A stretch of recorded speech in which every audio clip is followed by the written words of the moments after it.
الله أكبر الله أكبر.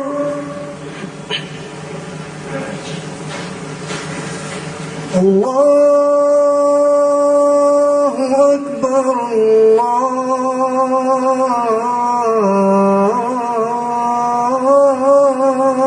أكبر. أشهد أن لا إله إلا الله.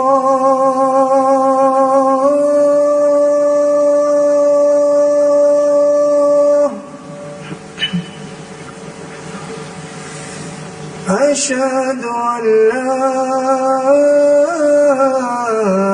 إله إلا الله.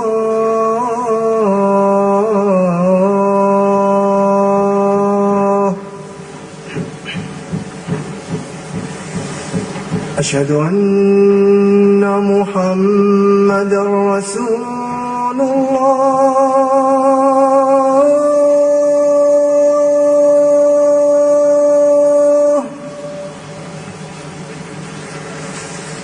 أشهد أن محمدًا رسول الله.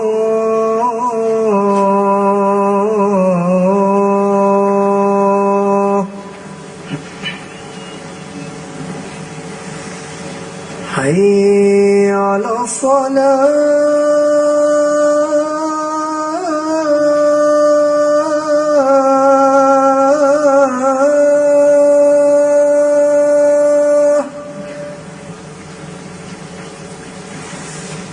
حي على الصلاة.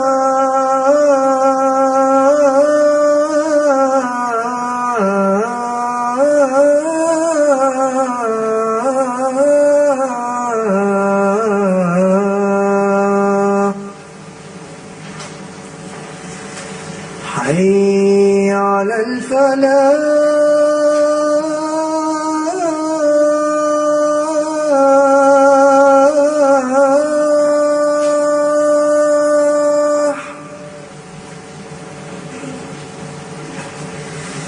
حي على الفلاح.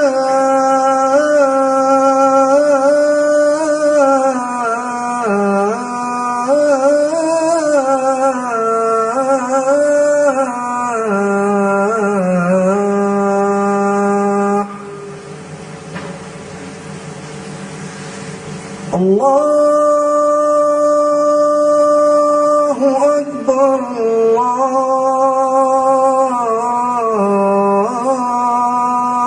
الله أكبر. لا إله إلا الله.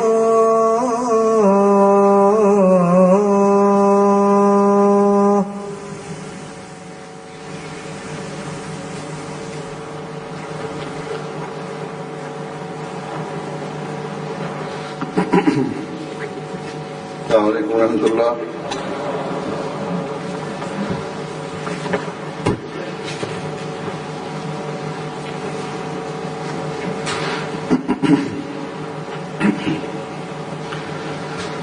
أشهد أن لا إله إلا الله وحده لا شريك له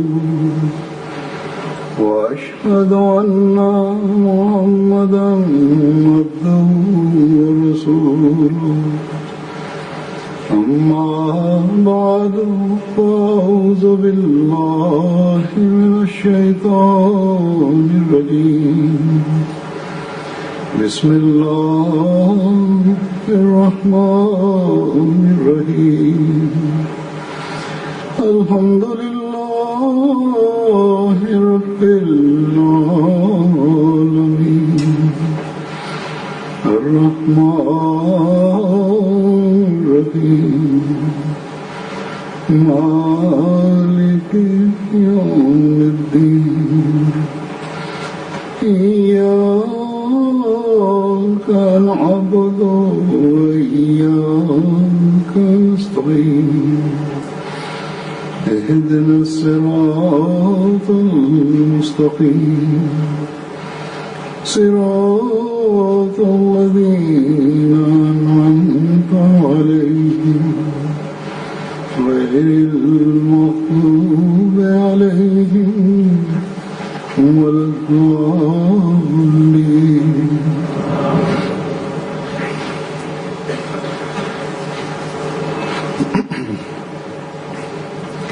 आज अल्लाह ताला के फजल से जमात نن د خدای پاک په فضل د جماعت احمدیه انګلستان جلسه سالانه شروع کیږي لګیا ده انشاءالله باقاعده رسمي افتتاح به کیږي ماښام له خدای پاک دې ټول شاملین په هغو توقعاتو پوره کړي چې کوم حضرت مسیح موعود علیه السلام د جلسې شاملینو نه لرلي دي او ټول شاملین دې د هغو دعاګانو وارثان کړي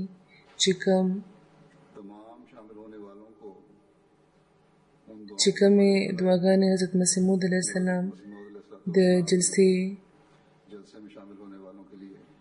شاملینو لپاره کړي دي.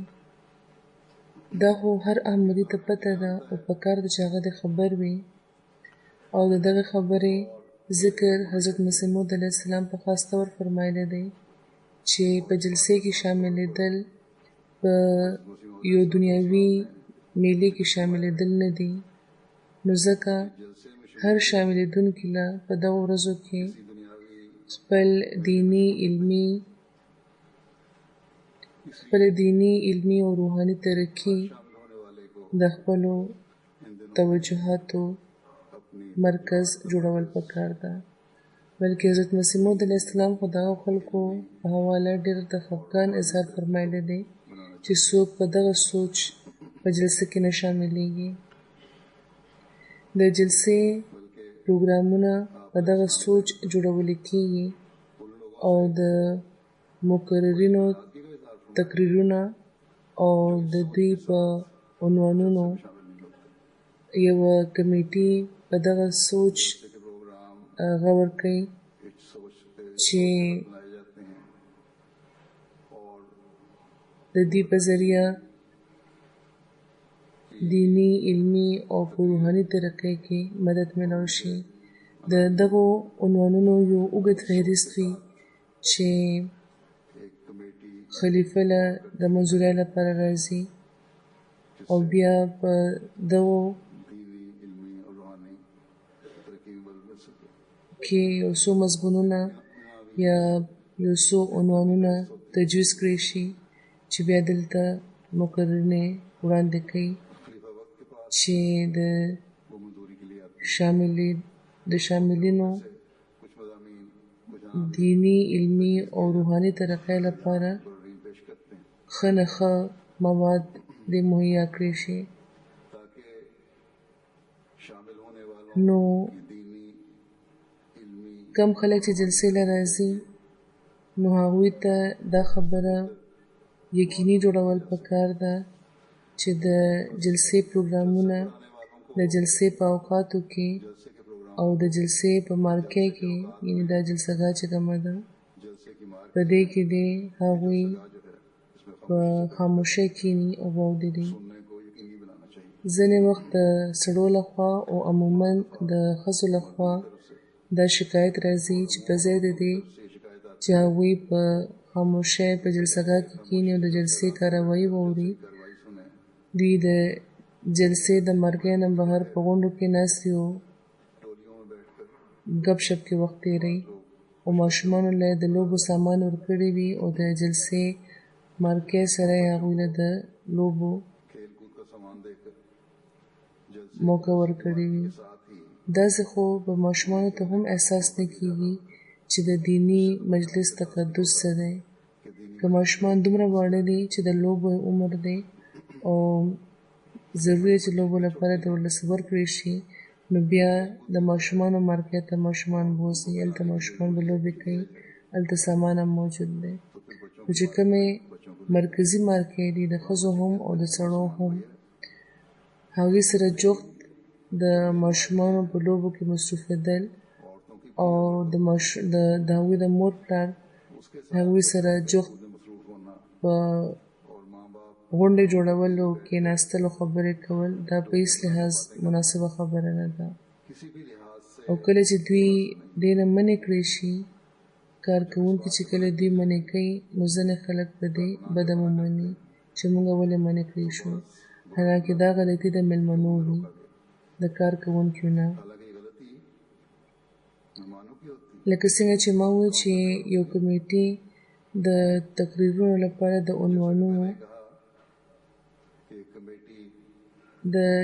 یوه کمیټې د تقریرونو په عنوانونو غور کوي او مختلف عنوانونه هغوی تجویز کړي او ما ته رالیږي، او په دې کې بیا زه د حالاتو مطابق 7 یا 8 عنوانونه تجویز کړم او د تجویز نه پسته دا منتخب شوي عنوانونه مقررینو له ولېږلی شي او هغوی بیا ډېرې ورځې، څو ورځې، بلکې ځینې خو د میاشت نه هم زیات وخت د خپل د تقریر په تیاری کې لګوي او ډېر لږ وخت کې هغوی ډېر په زیار په دغو عنوانونو باندې د یو جامع مضمون د وړاندې کولو کوشش کوي. نو د دې خبرې خیال هر چا ته کول پکار دی چې دا مقررین او عالمان دومره وخت لګوي او محنت کوي او چې کوم مواد هغوی تیاروي، نو هغه دې په غور واوري او بیا یې یاد مو ساتي. زه دا ګڼم چې دا اورېدونکي که سړي وي که ښځې، هغوی د دغو تقریرونو 50% هم یاد وساتي، نو هغوی په دې خپل علمي، دیني او روحاني معیار څو چنده زیاتولی شي. حضرت مسیح موعود علیه السلام په یوه موقع فرمایلي وو چې ټولو ته په توجه دا تقریرونه اورېدل پکار دي. هغوی فرمایل چې په پوره غور او په فکر اورئ، ځکه چې دا معامله د ایمان ده او په دې کې ناراستي، غفلت او بې توجهي ډېرې بدې نتیجې پیدا کوي. کم خلک چې په ایمان کې د غفلت نه کار اخلي او کله چې هغوی مخاطب کړی شي او څه ورته بیان کړی شي، هغه په غور نه اوري، نو که د ویونکي بیان که څومره هم د اعلی درجې مفید او مؤثر وي، خو دوی ته پرې هېڅ فایده نه کېږي. فرمایي چې د داسې خلکو باره کې دا ویل کېږي چې دوی غوږونه لري خو اوري نه، او زړه لري خو پوهېږي نه. نو یاد لرئ چې سم بیان کړی شي هغه په توجه او په غور اورئ، ځکه چې څوک چې په توجه نه اوري، که هغه یوې اوږدې مودې پورې هم د یو فایده رسا موجود په صحبت کې پاتې شي، نو بیا هم هغه ته هېڅ فایده نشي رسېدی.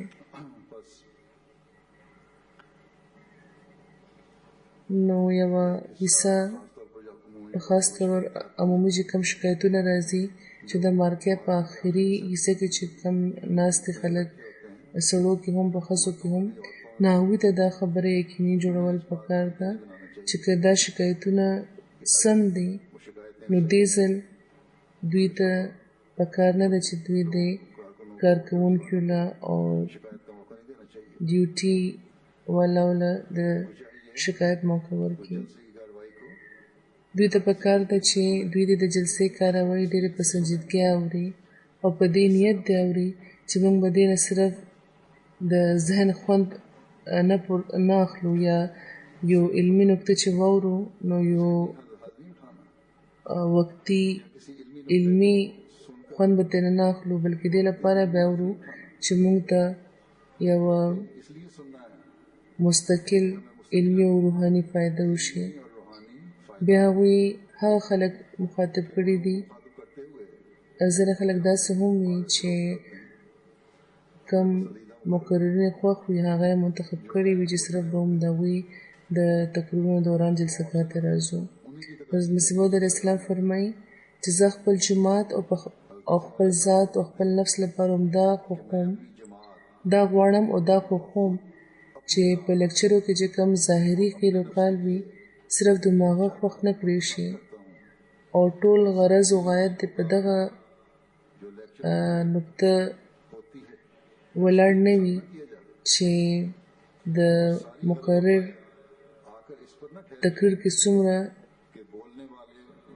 جادو دی، څومره د جادو نه ډک تقریر هغه کوي لګیا دی، په الفاظو کې څومره زور دی. فرمایي چې زه په دې خبره نه راضي کېږم، زه خو همدا خوښوم چې په بناوټ نه بلکې زما د طبیعت او زما د فطرت غوښتنه همدا ده چې کم کار دې کېږي هغه د خدای پاک لپاره وي او کومه خبره چې دې کېږي هغه د خدای پاک لپاره وي. په مسلمانانو کې د زوال او د ادبار راتلو یوه ډېره لویه وجه همدا ده. ګینې دومره کانفرنسونه او انجمنونه او مجلسونه کېږي او هلته لوی لوی د ژبې ماهرین او لیکچرران خپل لیکچرونه وایي او تقریرونه کوي او شاعران د قام په حالت نوحه‌خواني کوي. نو دا څه خبره چې د دې هېڅ سره هم نه کېږي او قام ورځ تر ورځه د ترقۍ په ځای د تنزل طرف ته روان دی. فرمایي چې خبره همدا ده چې په دغو مجلسونو کې خلک په اخلاص نه راځي. نو دا نقشه هغوی راکاږلې ده د هغو خلکو چې دنیاداره دي او د هغوی لیکچرې د هغوی تقریرونه که هغه د دین په نامه هم وي خو د دنیا نامه که هغه دوی د دین په نامه هم کوي خو د دنیا د نامې او د نمود له خاطره وي. بلکې هغوی دا هم فرمایلی دي حضرت مسیح موعود علیه السلام په یو ځای کې چې دا تقریرونه چې کوم خلک کوي نو د دې اکثریت په ځای د دې چې دا شوق لري چې زموږ تقریر دی د خلکو په زړه باندې اثر وکړي او د هغوی د علمي او د روحاني ښېګړې سبب جوړ شي. هغوی د خپل د تقریر دوران صرف په دغه سوچ کې وي چې د دوی ستاینه دې وشي. یعنې د تقریر دوران د داسې مقررینو د اورېدونکو نه خپل معبود جوړ کړي وي. همدغه شان شاملېدونکي هم وي. فرمایي چې شاملېدونکي هم په اخلاص په جلسو کې نه شاملېږي او خبرې نه اوري. که هغوی په اخلاص راشي نو یو بیخي بیل اثر به کېږي، مثبت اثر به پرې کېږي. خو بهرحال زموږ د جلسو د مقررینو هم او د سامعینو هم دا مقصد نه وي او نه پکار ده چې دا وي چې په ځای د دې چې نفس مضمون باندې هغوی ځان پوه کړي او دغه خبرو باندې چې پوه شي نو د خپلې د اصلاح او د بهترۍ ذریعه جوړه کړي، صرف په عرضي طور نه خوند واخلي.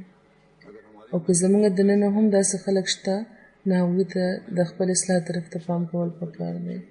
خدای پاک په موږ احسان کړی دی چې موږ حضرت مسیح موعود علیه السلام منلی دي او دغه احسان حق موږ صرف په دغه صورت کې پوره کولی شو چې د خدای پاک په دغه خبره په حقیقي رنګ کې موږ شکر کولی شو چې موږ هر کار خالصتاً د خدای پاک لپاره وکړو او هر کار چې موږ کوو نو د خدای پاک د رضا له خاطره.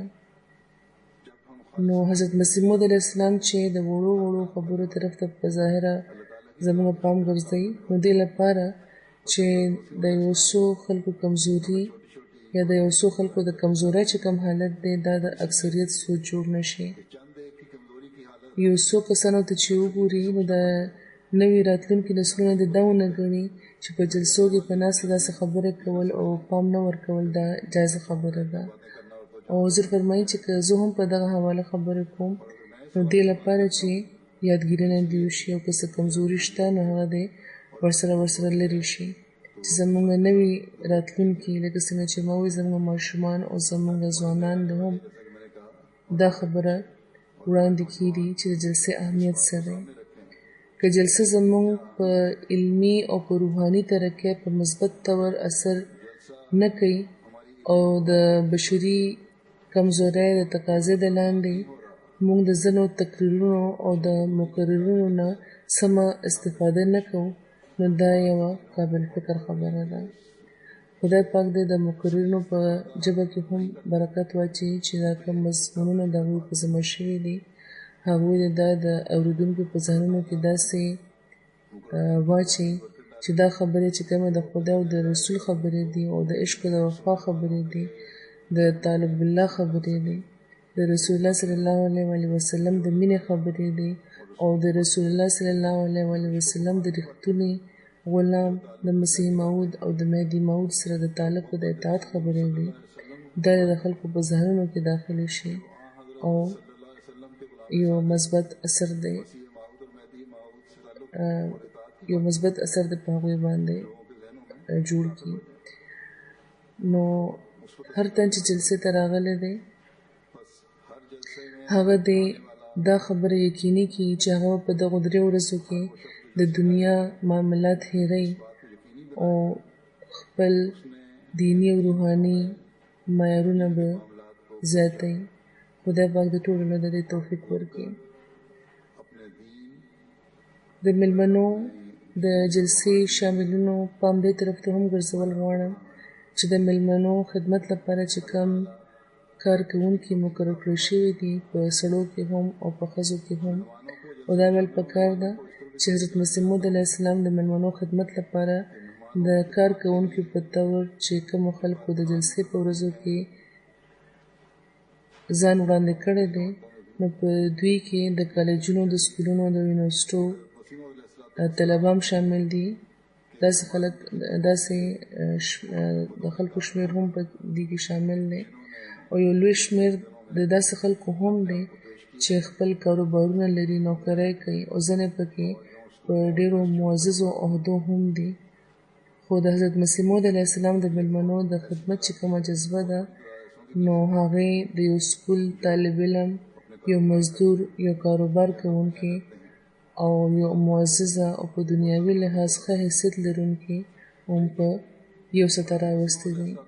ځکه هغه میلمانه چې ځینې وخت کارکوونکو سره غلطه رویه وښیي، هغوی ته په خپلو جذباتو باندې قابو ساتل پکار دی او د کارکوونکو د عزت نفس خیال هغوی ته ساتل پکار دی.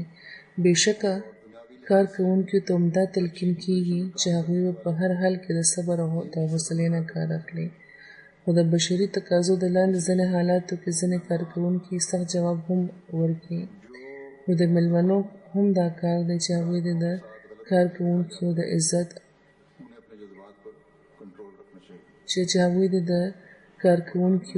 او احترام دې کوي او هېڅ داسې رویه دې نه ښیي چې د بدمزګۍ د پیدا کېدو امکان پکې وي. او بیا دا ماشومان او دا زلمي دا د یوې جذبې د لاندې کار کولو لپاره راځي او ځینې وخت چې میلمانه دوی سره غلطه رویه وکړي، نو بیا د دوی زړه هم بد شي. غیر احمدیان میلمانه که د څه تکلیف په وجه څه اظهار وکړي چې عموماً هغوی نه کوي، نو دا اظهار د هغوی لخوا خو بهرحال قابل قبول وي او موږ ته دا پوره کوشش هم کول پکار دی چې که د هغوی څه تکلیف دی، نو هغوی ته د آرام او هغه سهولت د هغوی له ورکړی شي. خو یو احمدي چې جلسې کې شاملېدو لپاره راځي، نو بېشکه چې هغوی میلمانه دي په یو لحاظ، خو د دې مقصد دا نه دی پکار چې هغوی به لکه د میلمنو دلته اوسېږي. هغوی به خو دې لپاره راځي چې د جلسې د برکاتو نه برخه واخلي. او لکه څنګه چې ما مخکې وویل چې په دغه سوچ هغوی ته راتلل هم پکار دی. نو ځکه که د هغوی د رهایش یا د روټۍ وغیره په وخت کې، او اکثره خو دلته حضور فرمایي چې رهایش هم نه لري، او بیا وایي چې د دوی د تلو تګ راتګ په وختونو کې په پارکینګ کې که د ځینې وجوهاتو په وجه ګرانه دوی ته پېښ هم شي، نو ښه په روم تندي او په حوصله دوی ته دا تکلیف برداشت کول پکار دی. چېرته چې دا ټول سهولتونه په عارضي طور مهیا کړی شوي وي. تېره جمعه هم حضور چې ما ذکر کړی و چې د یو څو ورځو لپاره یو پوره ښار دلته آبادېږي او بیا په یو څو ورځو کې دا ختمول هم وي او دا کار کوونکي دا ټول کار کوي. نو بهرحال چېرته چې دا عارضي سهولتونه مهیا کېږي، نو هلته څه نه څه تکلیفونه خو وي، او که څومره هم د انتظام د بهترینه جوړولو کوشش وشي، خو بیا هم ځینې انتظامات نشي کېدی. هغه انتظامات چې کوم په مستقل ځایونو کې کېدی شي.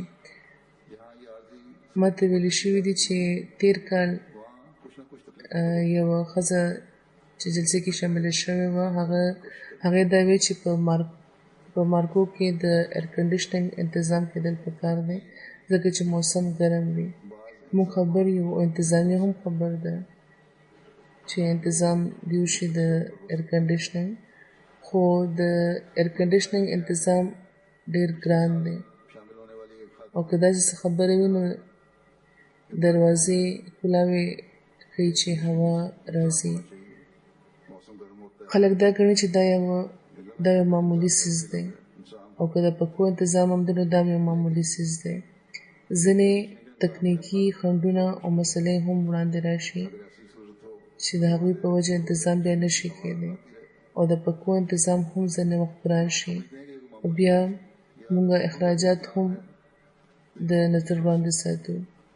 په ربوی کې به چې کومې جلسې کېدی یا قادیان کې چې کومې جلسې کېږي اوس هم نو په ژمي کې کېږي او د اسمان د لاندې او ځینې وخت په باران کې هم خلک جلسې ته ناستې واوري او یخني برداشت کوي. نو که داسې واړه تکلیفونه شاملینو ته پیښ شي نو پکار ده چې هغوی دې وزغمي او که ګرمي هم ده نو دا دې ته برداشت کول پکار ده. حضرت مسیح موعود علیه السلام په یوه موقع هم داسې خلکو باره کې فرمایلي وو چې کوم د مختلفو څیزونو غوښتنه کوي چې ګورئ که یو مېلمه دلته صرف دې لپاره راځي چې دلته به ارام میلاویږي، یخ شربتونه به میلاویږي، پرتکلفه روټۍ به ورته میلاویږي، نو دا خو بیا داسې ده لکه چې هغه هم دې څیزونو لپاره دلته راځي. حالانکې پخپله د کوربه دا فرض دی چې هغه د تر خپله وسه په مېلمستیا کې هېڅ کمي ونه کړي او مېلمه ته د ارام ورکړي او هغه ورکوي هم، خو د مېلمه پخپله داسې خیال کول د هغه لپاره د نقصان موجب وي. نو مېلمنو ته پکار ده چې په دغه ورځو کې چې څنګه سهولتونه دي په دې د خدای پاک شکر وکړي او د هغو کار کوونکو د شکر وکړي چې شپه ورځې یوه کړې وي او په هره شعبه کې د مېلمستیا د حق پوره کولو کوشش کوي. د جلسې دا 3 ورځې پکار ده چې مېلمانه دې په دغه کوشش کې تیر کړي چې موږ به څنګه د خدای پاک د راضي کولو سامان کوو او د خدای پاک په فضل غوښتو دا ورځې تېرې کړي، هغه نه په خیر غوښتو کې دا ورځې تېرې کړي او هر شر نه د خدای پاک پناه غوښتو کې دغه ورځې تېرې کړي. رسول الله صلی الله علیه وسلم فرمایلی وو چې کم تن چېرته ایسارېږي یا په عرضي طور چېرته ایسار وي او هغه وخت دا دعا غواړي چې زه د خدای پاک د مکمل کلماتو پناه ته راځم او د هر شر نه د خدای پاک پناه غواړم، نو فرمایي چې داسې تن له به تر هغه وخته پورې څو پورې چې هغه د خپل د رهایش هغه ځای که عرضي رهایش یې هم هلته وي، هغه ځینې چې هغه تللی نه وي تر هغه وخته پورې به هېڅ څیز ورته نقصان ونه رسوي. نو په دغه ورځو کې په خاص ډول دا دعا غواړي چې دنیا چې کوم حالات دي اوس پته نه لګي چې کوم وخت په کوم شر پسنده څه شر جوړ کړي او د کوم قسمه د نقصاناتو د رسولو ځینې ظالمان منصوبه بندي کوي. نو خدای پاک دې موږ له پناه راکړي. بیا د بیمارۍ وغیره تکلیفونه دي، ماشومانو سره خلک راغلي دي او ډېر په جذبه د خلکو د اکثریت راځي، نو د موسم د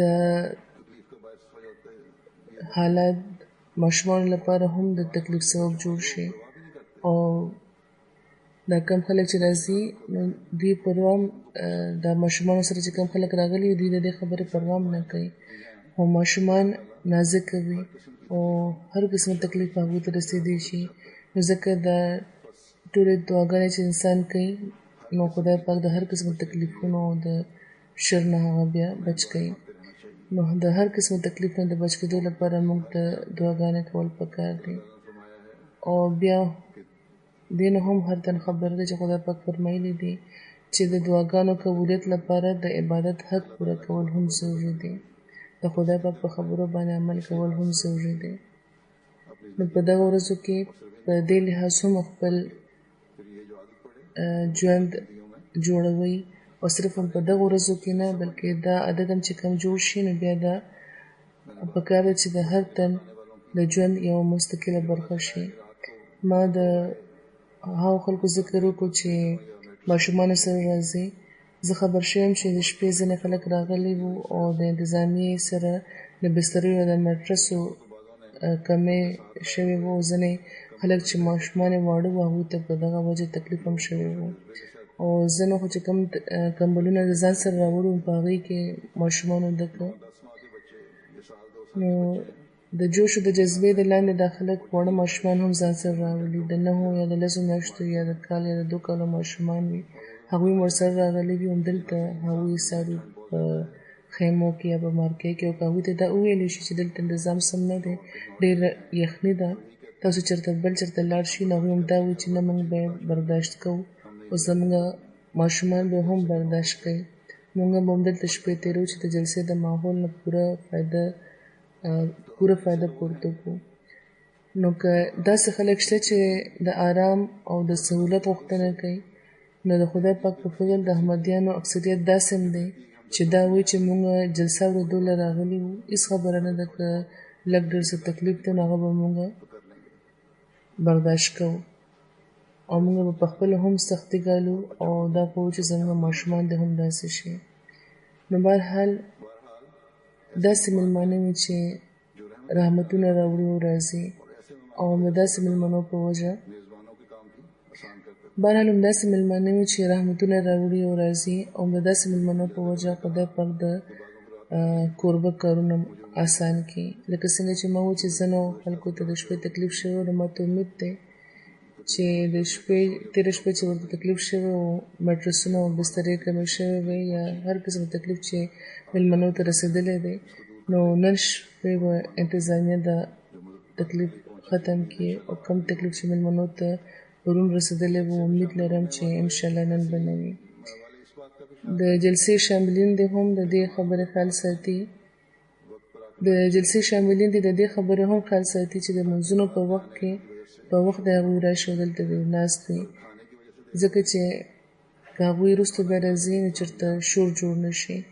که د روټۍ په وجه ناوخته کېږي لګیا دی نو د دې د روټۍ چې کوم انتظامیه ده د جلسه انتظامیه چا ته چې د لمونځونو د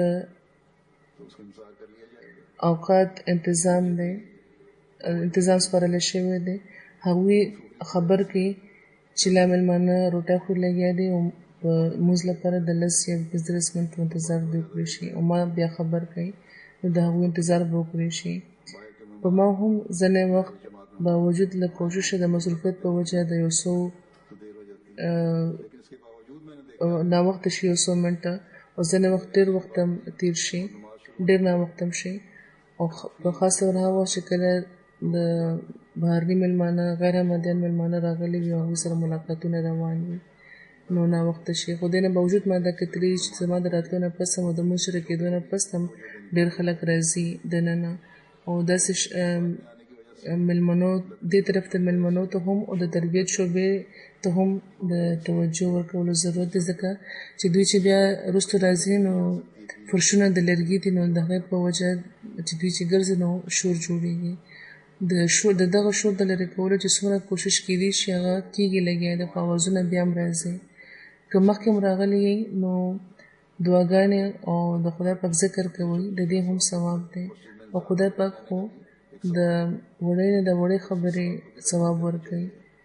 د جومات کې د ناستې هم د جومات کې د ناستې او د انتظار هم یو ثواب دی.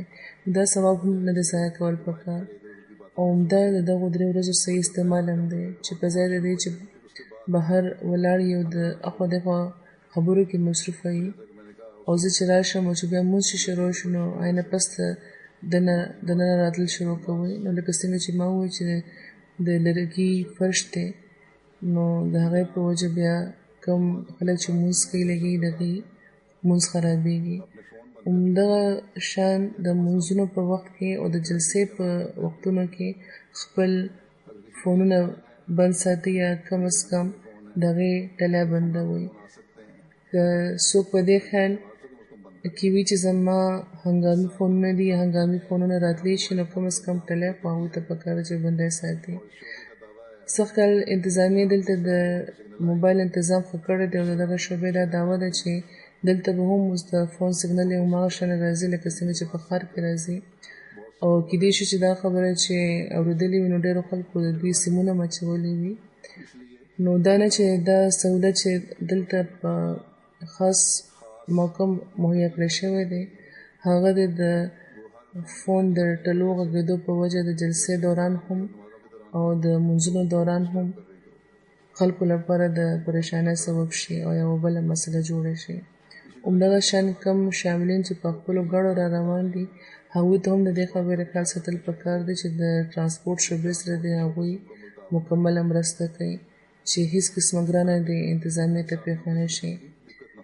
دې ځل انتظامیې کوشش کړی دی چې د پارکینګ چې کوم انتظام دی هغه د هم ښه کړی شي. خو انتظام هماغه وخت ښه کېدی شي او ښه کېږي چې کله د خلکو مرسته ورسره وي. نو د هر انتظام بهترۍ لپاره د جلسې له راغلیو خلکو مرسته ضروري ده. د سکینینګ په شعبه کې پوره مرسته کوئ. دا ټول انتظامات د شاملینو د سهولت او حفاظت لپاره کېږي. د جماعت احمدیه ښایست هم دا دی چې هر احمدي د انتظام حصه ده. هر احمدي د انتظام برخه وي که هغه کارکوونکي وي یا نور خلک چې جلسې کې شاملېدو لپاره راغلي وي. نو په خاص ډول پارکینګ، سکینینګ، د روټۍ خوړو چې کوم ځایونه دي او په جلسه کار کې دوی ته هر وخت او هر تن ته خبرداره او چاک پکار ده چې دوی خبرداره دي وي او چاک دي وي او په ماحول باندې نظر ساتلو ضرورت دی. چېرته هم چې څه غیر معمولي څیز وګوري یا څه غیر معمولي حرکت وګورئ نو په فوري طور انتظامیه خبر کړئ او په خپله هم خبرداره شئ. او په هېڅ حالت کې هم افراطفري نه ده خورېدل پکار. کم خلک چې په خپلو نجي خیمو کې دي یا د اجتماعي رهایش په مارکو کې دي هغوی دې هم د دې خبرې خیال ساتي چې خپلې پیسې او قیمتي څیزونه دي هغوی ځان سره ساتي. په خاص ډول ښځې د دا خبره یاد ساتي چې که هغوی سره څه کالي دي نو هغه دې هغوی واچوي. بیا خبره خو دا چې جلسې له کالي وروړل هم نه دي پکار.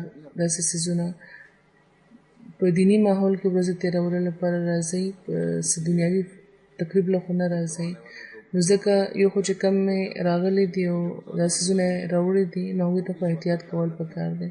خو کومه ښځه چې هره ورځ راځي نو هغوی دې هم د دې خبرې خیال ساتي چې د کالو د جامو طرف ته پام کولو په ځای هغوی په دغه ورځو کې د خپلې د روحاني ترقۍ خیال ساتي. د جلسې په ورځو کې ځینو شعبو خپل نمایشونه هم لګولي دي چې پکې د تاریخ د شعبې او ارکایوز هم د نمایش انتظام کړی دی. همدغه شان ریویو اف ریلیجنز هم د قرآن د نسخو او د حضرت عیسی علیه السلام د کفن په حواله د نمایش اهتمام کړی دی څنګه چې تېر کال کړی او دې کال شاید سخت کال چې د هغه نه بهتره وي. دا دواړه په خپله دایره کې ډېر معلوماتي نمایشونه دي. د سړو او ښځو دواړو لپاره وختونه مقرر دي. دې نه د استفادې کوشش وکړئ او زه به یو ځل بیا دا ووایم چې په خاص ډول دعاګانو طرف ته پام کوئ. په دغه ورځو کې د مونځونو او د نفلونو نه علاوه د ذکر او د درود شریف ویلو او په نورو دعاګانو کې وخت تېروئ. خدای پاک دا جلسه په هر لحاظ بابرکته کړي او زموږ د ټولو دعاګانې دې قبولې کړي او د هر شر نه دې موږ محفوظ وساتي.